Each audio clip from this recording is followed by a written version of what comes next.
रामायणापासून मागच्या वर्षी प्रारंभ केला होता. मागच्या वर्षी आपण रामायण सांगितलं. वाल्मिकी रामायण आपण नाथ महाराजांच्याच टीकेच्या अनुषंगानं थोडंसं विस्तारानं 7 दिवस मागच्या वर्षी बोललो. आणि भागवतातून आपण आता या वर्षाचा समारोप करतो. रामायणातून सुरू झालेला विचार भागवतामध्ये आणून आपण त्याचा या वर्षाचा समारोप करतो आहोत. संस्थेचं शताब्दी वर्ष आहे. मागच्या वर्षी आपण त्या संबंधामध्ये बोललोय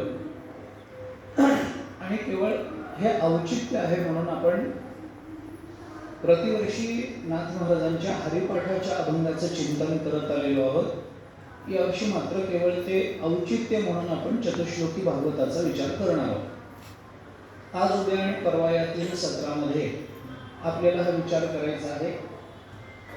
या चतुश्लोकी भागवतामध्ये काय सांगितलं गेलेलं आहे. चतुश्लोकी